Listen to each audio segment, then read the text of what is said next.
CUET UG 2026 का countdown शुरू हो गया है और अब तक जो लेटेस्ट अपडेट्स चल रही है उसके लगातार अपडेट्स आपको दे रहे हैं। लेकिन हाल ही में जो कल इन्फॉर्मेशन मैंने आपके साथ शेयर की थी एग्जाम सेंटर्स को लेके, जहां कुल मिलाकर 1155 किलोमीटर की जो दूरी का बड़ा फैसला था एनटीए का, अब उस पर थोड़ा सा कंफ्यूजन भी क्रिएट हो रहा है। जो हाल ही में स्टेटमेंट एक और आया है और साथ ही कुछ लोगों के लिए रिलीफ पॉइंट भी है। पूरे डेटा को समझते हैं आखिर ये है क्या।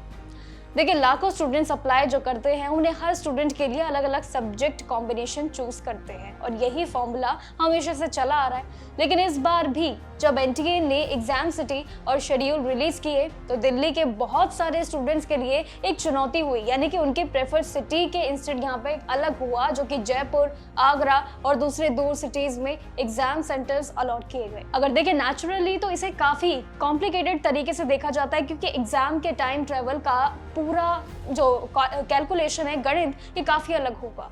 नेशनल टेस्टिंग एजेंसी यानी कि एनटीए ने इस पे काफी एक्शन लिए हैं, लेकिन स्टूडेंट्स की कंप्लेंट को कंसिडर भी जरूर करे हैं उन्होंने। हाल ही में काफी केसेस में उनके एग्जाम सेंटर यानी कि जयपुर और आगरा से शिफ्ट करके अब दिल्ली एनसीआर में ही कर दिया गया है। यानी कि पहले कुछ और नियम था, अब काफी कंप्लेंट्स के बाद एनटीए ने ये जरूरी फैसला भी ले लिया है। लेकिन इसमें एक इंपॉर्टेंट ट्विस्ट है शेड्यूल चेंज को लेकर।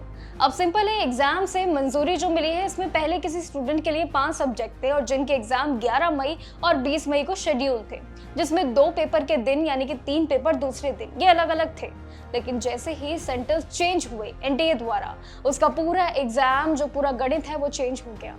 अब वही स्टूडेंट को अलग अलग डेट्स मिल रही है, अलग अलग तरीके मिल रहे हैं, जैसे कि 20 मई को और 1 पेपर रहेगा, 24 मई को 3 पेपर रहेंगे और 31 मई को 1 पेपर रहेगा। मतलब सेंटर तो पास हो गया है, बट एग्जाम का जो मल्टीपल डेज है वो काफी स्प्रेड हो गया है, काफी कैलकुलेशन अलग हो गए, जिस वजह से काफी कंफ्यूजन भी क्रिएट हो रही है। लेकिन इसका रीजन क्या है, ये सोचने वाली काफी बात है। देखिए, डायरेक्टली एग्जाम मोड जो है वो अलग है। सीयूईटी पूरा सीबीटी बेस्ड यानी कि कंप्यूटर बेस्ड टेस्ट होता है। ये मोड एक अलग है जिसमें सीबीटी का एक लिमिटेशन होता है। हर जगह काफी तरीके से अवेलेबल चीजों को रखा जाता है और साथ ही इसलिए एग्जाम भी सिर्फ लिमिटेड सिटीज में, अप्रॉक्स देखें तो 300 प्लस में ही कंडक्ट किए जाते हैं एरियाज में। अगर ये पेन पेपर मोड होता है तो इसमें 600 प्लस सिटीज में एग्जाम होता है।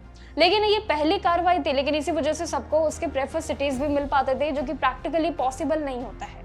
लेकिन एक और इम्पॉर्टेंट पॉइंट जो कि सीयूईटी द्वारा है, देखिए वो है सीयूईटी में सब्जेक्ट कॉम्बिनेशन काफी ज्यादा होते हैं। वहीं जेईई में भी सिर्फ 2 से 3 सब्जेक्ट्स नहीं, बल्कि स्टूडेंट्स के लिए 5 से 6 या उससे भी ज्यादा सब्जेक्ट्स चूज करने का उन्हें मौका मिल जाता है। और शायद इसी वजह से शेड्यूलिंग और सीटिंग जितने भी अरेंजमेंट्स होते हैं ये काफी कॉम्प्लिकेटेड भी हो जाते हैं, और वही सीयूईटी में भी हो रहा है। इसीलिए जब सेंटर्स चेंज होते हैं तो सिस्टम ऑटोमेटिकली नए स्लॉट्स और डेट्स को असाइन करता है, और शायद सीयूईटी में भी यही कंफ्यूजन क्रिएट है।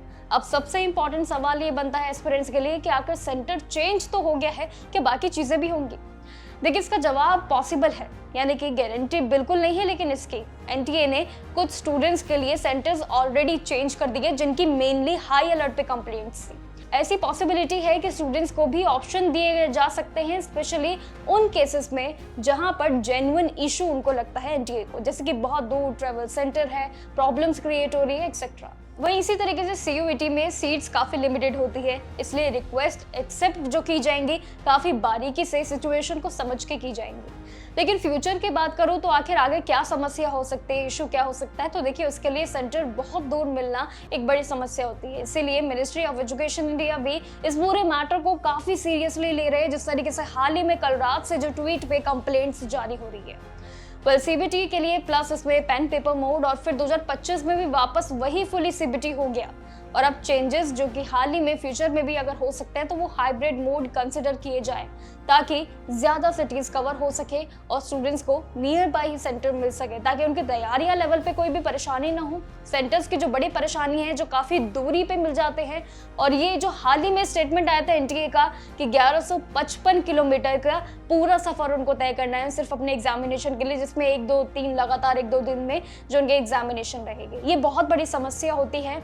और शायद ये समस्या पिछले 2024 से ये मिनिस्ट्री जरूर समझ रही है, और शायद होपफुली कि ये आज की जो कंप्लेंट्स इतनी चल रही है हाल ही में, जो कल रात से इतना बड़ा इशू बन चुका है एग्जाम सेंटर का, क्या इस पे कार्रवाई जो एनटीए ने ली है ये हाल ही में सही है? देखिए, कुछ लोगों के लिए अभी ये चेंज कर दिए गए हैं एग्जाम सेंटर्स। अगर आप भी उसी के उम्मीदवार हैं, अगर आपका सेंटर भी काफी दूर है, कमेंट सेक्शन में अपना मैसेज ड्रॉप कर सकते हैं, या फिर अगर आपने भी कंप्लेंट की है एनटीए को, हमारे साथ शेयर कर सकते हैं। बाकी all the best for your examination. CUET के जो भी रिसेंटली चेंजेस होते हैं या फिर जो भी शेड्यूलिंग है आपके साथ शेयर करते रहेंगे। तब तक के लिए नमस्कार और देखते रहिएगा जागरण जोश।